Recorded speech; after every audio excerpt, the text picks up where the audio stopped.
Okay, this is page 51 of Beginning Rock Guitar Level 1, 12 bar blues. We've got three chords. We've got E7, that's like an E chord with the pinky added on the third fret of the second string. And then we have A7. Now, this is a special fingering for A7 where you have your fourth finger on the third fret of the first string, your second finger on the second fret of the second string, and then the first finger flattens on the third and fourth strings. And it's good to slant your first finger in kind of diagonally so that you can get the tip of it close to the fret. So you're barring, you're kind of clamping, making a little capo out of your first finger. And you want to kind of have the back of the hand up a little bit.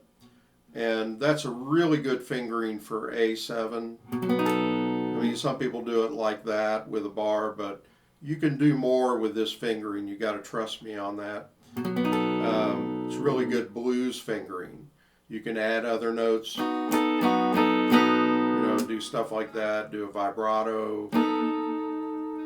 It's just, I love this fingering for A7. And then this is the first time we've had B7 in the book. And B7, you've got three fingers behind the second fret, but you've got a string skip in between each one. And then the first finger is on the fourth string, first fret.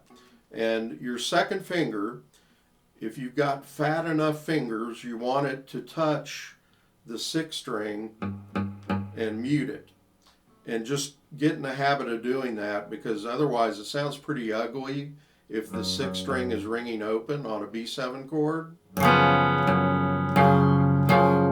It's real kind of dissonant, and you just don't want that. You want to mute that string so you can just strum it and hear B in the bass, which is the fifth string, second fret, B. And so we're just going to do a moderate shuffle with triplets. It's kind of like that riff that we did on the previous page that went 3, 2, 2, 3, 3, 2, 3, 4, 2, 3. So we're doing kind of that same groove with this 12 bar blues in E. Okay? So 1, 2, 2, 3, 3, 2, 3, 4, 2, 3.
Okay, so these are some of the most challenging chords we've had up to now in this book.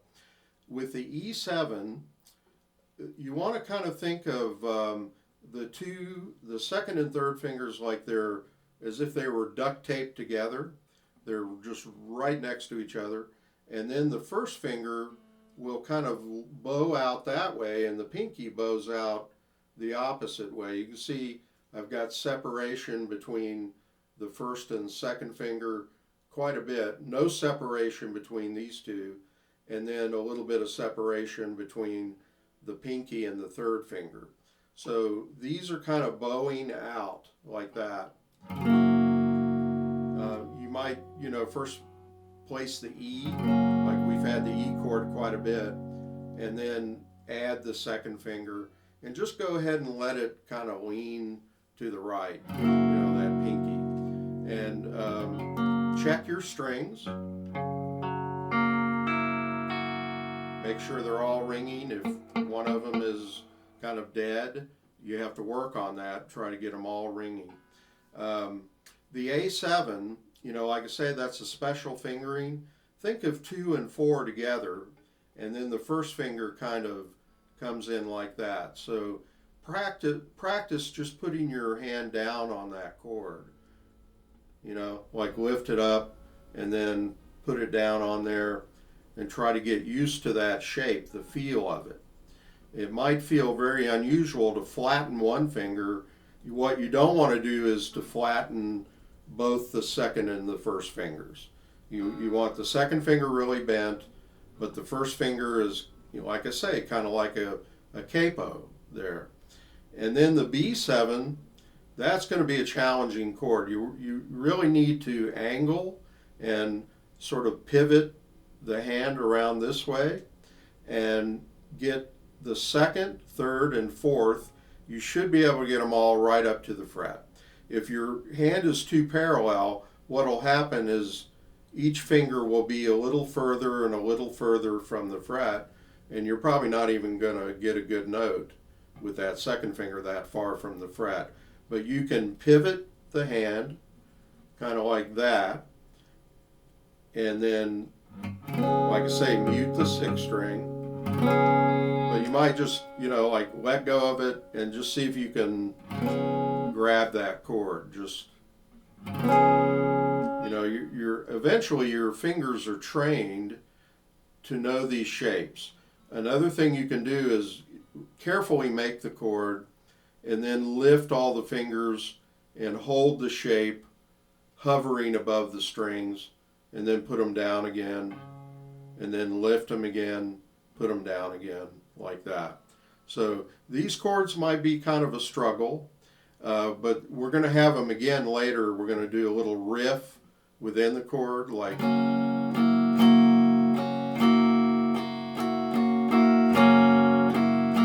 and it'll be kind of cool. The B7 will be a B sharp 9th. We'll do like,